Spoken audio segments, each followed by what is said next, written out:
Est-ce qu'il t'arrive de te demander quel impact tes pensées, tes croyances ont sur tes émotions, ton état d'esprit, tes choix de vie ou encore sur la relation que tu entretiens avec toi-même et avec les autres? On a tous des idées irrationnelles et des fausses croyances qui nuisent à notre développement personnel et ce, tout au long de notre vie. Cette appellation « idée irrationnelle » vient d'Albert Ellis, qui est psychologue américain. Albert Ellis a développé l'approche cognitivo-comportementale dont je te présente un peu les grandes lignes.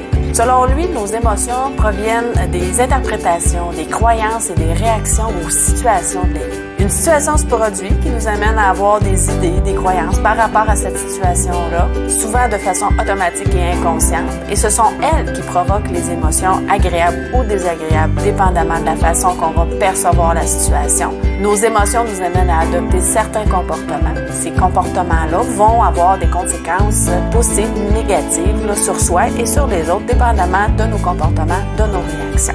L'objectif de l'approche cognitivo-comportementale est donc de modifier ces idées, ces perceptions, ces croyances pour les rendre plus rationnelles, plus réalistes, pour adopter des comportements plus rationnels, plus adéquats.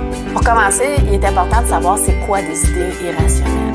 En fait, ce sont des idées qui traversent notre esprit, consciemment ou inconsciemment, de façon automatique, qui peuvent parfois se transformer en croyances, mais qui ne représentent pas la réalité. C'est-à-dire la façon dont le monde est constitué, dont le monde est construit, mais auquel on croit et qui nous amène le plus souvent à nous conduire de façon irrationnelle et inadéquate, soit avec les autres, soit avec soi-même, parce qu'elles provoquent des émotions désagréables qui peuvent parfois être très intenses. D'autant plus que ces comportements-là peuvent avoir un gros impact dans notre vie, particulièrement dans notre relation avec soi-même et avec les autres, ainsi que sur nos choix de vie.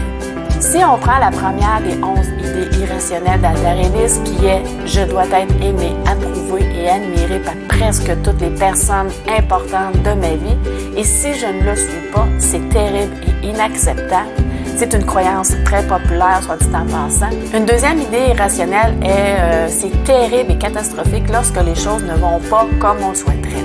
Une autre est « Le monde devrait être honnête et juste ». Tu as compris qu'avec des idées comme celle-là, on se fait vivre à coup sûr des émotions désagréables comme de la culpabilité, de la colère, de l'anxiété.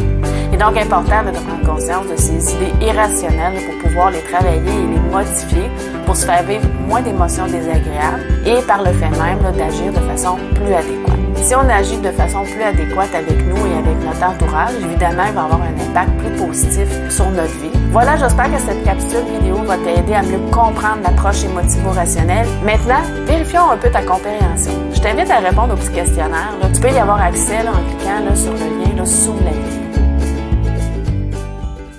Created using Powtoon.